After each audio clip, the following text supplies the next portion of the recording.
C'est littéralement une épée de Damoclès. Tu sais pas si ça peut revenir, tu ne sais pas quand ça va revenir, tu as toujours peur. En 2025, c'est au Québec qu'on compte le plus grand nombre de nouveaux cas de cancer au pays. C'est ce que nous apprend lundi matin le nouveau rapport sur la statistique canadienne sur le cancer. La hausse, elle existe partout au pays, mais c'est vraiment au Québec qu'elle est le plus marquée, du moins en termes d'incidence. C'est-à-dire que par 100 000 habitants, c'est ici au Québec qu'il y a le plus grand nombre de nouveaux cas de cancer. On parle de 664 nouveaux cas sur 100 000 habitants. C'est une situation qui préoccupe beaucoup. Qu'il y ait plus de cas, ça fait peur. Je m'inquiète beaucoup pour la population, pour les gens. Moi, j'ai eu un cancer de la testicule.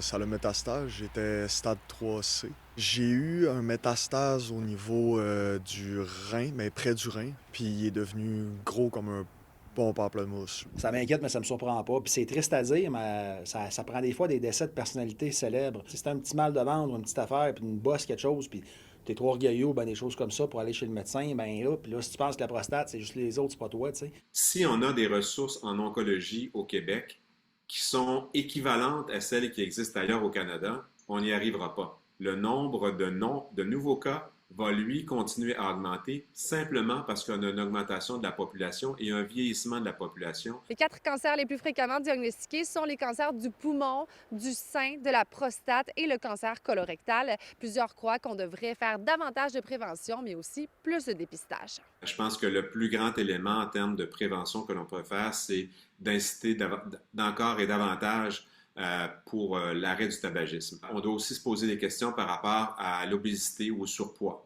En termes de dépistage, le Québec ne fait pas très bonne figure actuellement. Par rapport au cancer du sein spécifiquement, on sait que partout ailleurs au Canada, à peu près, le dépistage s'effectue à partir de l'âge de 40 ou 45 ans, alors que c'est uniquement à partir de l'âge de 50 ans au Québec. Des campagnes à la TV pour expliquer comment désigner quelque chose qui est pas normal dans ton corps, tu sais, sur plein de types de cancers. On apprend aussi dans le rapport que les statistiques par rapport au cancer du col de l'utérus sont stagnantes. Le docteur Denis Soulière déplore que ce cancer ne soit toujours pas enrayé en 2025. Il n'y a clairement pas assez d'insistance non plus pour le cancer du col, pour le dépistage, avec une ancienne méthode qui était le Pap test et la méthode plus moderne, le VPH, qui permet de faire en sorte qu'on détecte encore plus précocement les gens qui sont à risque de développer un cancer du col.